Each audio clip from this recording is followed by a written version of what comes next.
নমস্কার বন্ধুরা, আপনাদেরকে আরও একবার স্বাগতম জানাচ্ছি আমার ইউটিউব চ্যানেল ঘোষ ইনফরমারে। সুপ্রিয় দর্শক বন্ধুরা, বর্তমানে লাইভ আপডেট এবং গুরুত্বপূর্ণ আপডেট রইল আমাদের যারা পিডব্লিউএল উপভোক্তা রয়েছেন বাংলার বাড়ি প্রকল্পের তাদের জন্য।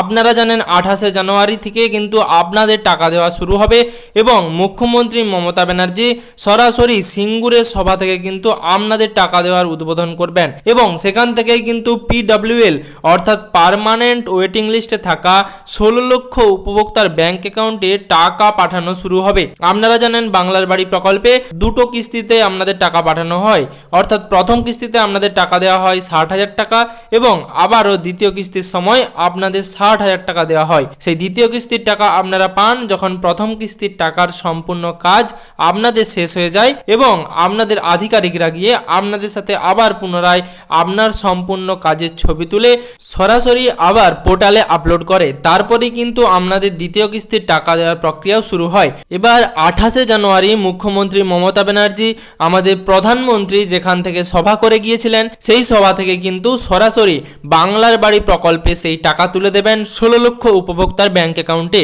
এবং তিনি শুধুমাত্র একটি উদ্বোধন প্রক্রিয়ার মাধ্যমে এই টাকাটি তুলে দেবেন এবং তারপরেই কিন্তু প্রত্যেকটি 16 লক্ষ উপভোক্তার ব্যাংক অ্যাকাউন্টে টাকা ঢুকতে শুরু করবে। আপনাদেরকে আমি আরও একবার তথ্য দিয়ে রাখবো, সবার টাকা কিন্তু একসাথে নাও ঢুকতে পারে।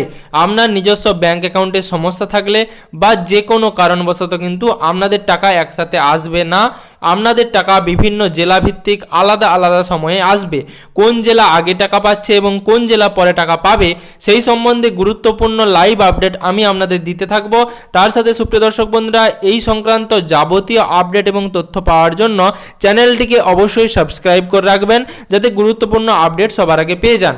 সুপ্রিয় দর্শক বন্ধুরা, আপনারা জানেন 28 তারিখ মুখ্যমন্ত্রী সিঙ্গুরের সভা থেকেই কিন্তু এই বাংলার বাড়ি প্রকল্পের উদ্বোধন করতে চলেছেন এবং এখান থেকে কিন্তু তিনি সরাসরি আরও যারা সরাসরি মুখ্যমন্ত্রীর হেল্পলাইন নম্বরে কল করে অভিযোগ করেছিলেন সেই 4 লক্ষ উপভোক্তাকে কবে বাড়ি দেওয়া হবে এবং কবে তাদের সার্ভে হবে সেই সংক্রান্তও কিন্তু আপডেট দিতে পারেন বা সেই সংক্রান্ত কোনো বক্তব্য তিনি কিন্তু ওই সভা থেকেই রাখবেন। কারণ মুখ্যমন্ত্রী মমতা ব্যানার্জি জানিয়েছিলেন যে 16 লক্ষ উপভোক্তার সাথে আরও 50,000 উপভোক্তাকে তিনি বাড়ি দেবেন।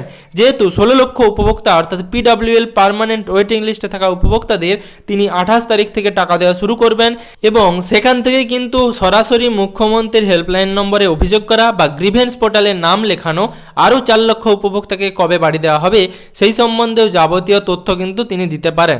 তাহলে আপনারা সরাসরি সেই লাইভ আপডেটে চোখ রাখুন এবং আমিও আপনাদের এই চ্যানেলের মাধ্যমে এবং ভিডিওর মাধ্যমে সরাসরি লাইভ আপডেট দিতে থাকবো।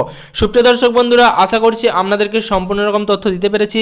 যদি চ্যানেলে যুক্ত থাকতে চান এবং সমস্ত রকম গুরুত্বপূর্ণ আপডেট সবার আগে পেতে চান তাহলে অবশ্যই আপনাদের কাছে অনুরোধ করব চ্যানেলটিকে সাবস্ক্রাইব করে নোটিফিকেশনের বেল আইকনের অল বাটনটি প্রেস করে রাখবেন যাতে পশ্চিমবঙ্গের যাবতীয় আপডেট সবার আগে সবার প্রথমে আপনার মোবাইলের নিউজ ফিডে পেয়ে যান।